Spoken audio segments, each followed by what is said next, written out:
എല്ലാവർക്കും ഇസൈവ യൂട്യൂബ് ഫാമിലിയിലേക്ക് സ്വാഗതം. ഇപ്പം എനിക്ക് കുറച്ച് അച്ചിങ്ങപ്പയർ കിട്ടിയിട്ടുണ്ട്. കൂടുതലും ഈ പൊളിപ്പയർ എന്ന് പറയില്ലേ, അങ്ങനത്തെ പയറാണ് കേട്ടോ. ഇപ്പം സീസൺ അതാണെന്ന് തോന്നുന്നു. ഇപ്പം എല്ലായിടത്തും ഇതാണ് കിട്ടുന്നത്. അപ്പോൾ എനിക്ക് കിട്ടി. അപ്പോൾ നല്ല ടേസ്റ്റാണിത്. മെഴുക്ക് പുരട്ടി ഉണ്ടാക്കിയ അടിപൊളി ടേസ്റ്റാണ്. അപ്പോൾ ഞാൻ ഇന്ന് കറി ഇതാണ് വെക്കുന്നത്. അപ്പോൾ നിങ്ങളോടും കൂടി ഷെയർ ചെയ്യാമെന്ന് വിചാരിച്ചു. അപ്പോൾ അച്ചിങ്ങപ്പയർ അങ്ങനെ എടുത്തിട്ടുണ്ട്. പിന്നെ 2 സവാള ചെറുതെടുത്തിട്ടുണ്ട്. ഉള്ളി ആണെങ്കിലും മതി. പിന്നെ കുറച്ച് കറിവേപ്പില, ഒരു 5-6 അല്ലി വെളുത്തുള്ളി എടുത്തിട്ടുണ്ട്. ഞാൻ പച്ചമുളകൊന്നും ഇടുന്നില്ല. പച്ചമുളകൊക്കെ ആവശ്യമുള്ളവർക്ക് ഇടാം. ഇങ്ങനെ നാടൻ കറികൾക്കൊന്നും ഓവറായിട്ട് നമ്മൾ എരിവിട്ട് നശിപ്പിക്കരുത്. കാരണം നമുക്കെപ്പോഴും നാടൻ ടേസ്റ്റ് അല്ലെങ്കിൽ അറിയാൻ പറ്റില്ല, ഓവർ എരിവൊക്കെ കൂടിപ്പോയാലേ. അപ്പോൾ പച്ചമുളകും ഞാൻ ആഡ് ചെയ്യുന്നില്ല. വളരെ കുറച്ച് മുളക് പൊടി മാത്രമേ ഇടുന്നുള്ളൂ. അപ്പോൾ നമുക്ക് എങ്ങനെ ഉണ്ടാക്കുന്നതെന്ന് കണ്ടു നോക്കിയാലോ.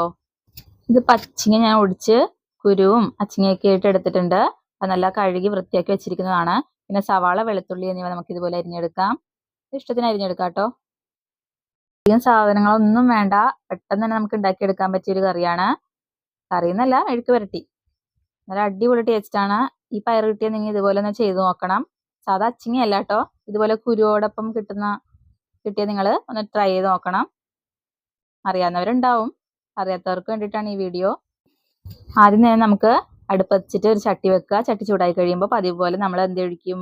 വെളിച്ചെണ്ണ ഒഴിക്കണം. നാടൻ കറികൾക്കൊക്കെ വെളിച്ചെണ്ണയാണ് നല്ലത്. ആ വെളിച്ചെണ്ണ ചൂടായി കഴിയുമ്പോഴത്തേക്കും കടുകിട്ട് പൊട്ടിക്കാം. കടുക് പൊട്ടിയതിന് ശേഷം നമുക്ക് അരിഞ്ഞു വെച്ചിരിക്കുന്ന വെളുത്തുള്ളി, സവാള, കറിവേപ്പില എന്നിവ ഇട്ട് കൊടുക്കാം. എന്നിട്ട് നന്നായിട്ടൊന്ന് വഴറ്റിയെടുക്കാം. മുരിഞ്ഞൊന്നും പോകണ്ട, ജസ്റ്റ് ഒന്ന് വാടി കിട്ടിയാൽ മതി. ആ പച്ചച്ചവയൊക്കെ ഒന്ന് മാറി കിട്ടിയാൽ മതി. നമുക്കൊന്ന് വഴറ്റിയെടുക്കാം. പാകത്തിന് ഉപ്പും കൂടി ചേർത്തിട്ട് വഴറ്റിയെടുക്കാം കേട്ടോ.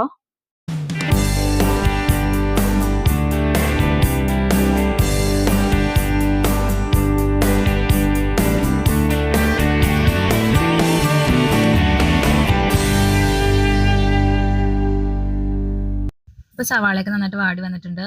ഇനി നമുക്ക് ആവശ്യത്തിന് മഞ്ഞൾപ്പൊടി ഇട്ട് കൊടുക്കാം. പിന്നെ കുറച്ച് മുളക് പൊടി ഇട്ട് കൊടുക്കാം. എന്നിട്ട് നന്നായിട്ട് ആ പൊടികളുടെ പച്ചമണം മാറുന്നത് വരെ ഒന്ന് റോസ്റ്റ് ചെയ്ത് കൊടുക്കാം. നന്നായിട്ടൊന്ന് റോസ്റ്റ് ചെയ്ത് കൊടുത്തതിന് ശേഷം മാത്രം പൊടികളൊക്കെ ഇടുമ്പോഴത്തേക്കും നമ്മൾ ലോ ഫ്ലെയിമിൽ വെക്കണം കേട്ടോ, അല്ലെങ്കിൽ മുളക് പൊടിയൊക്കെ കരിഞ്ഞു പോവും.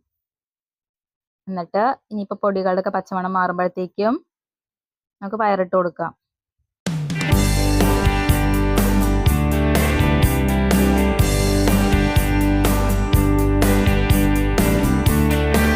ഇതിപ്പോൾ ഞാൻ പയറിട്ട് കൊടുത്തിട്ടുണ്ട്.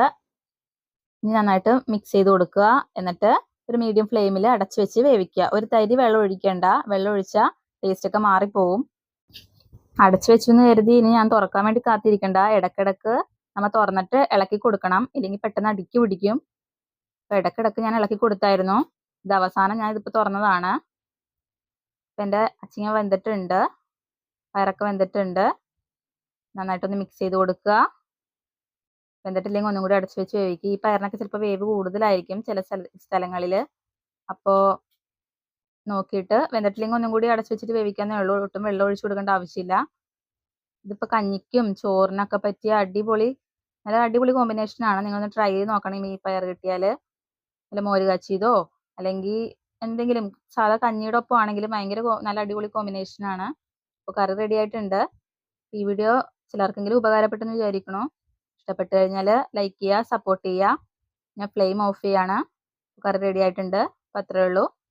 Thank you.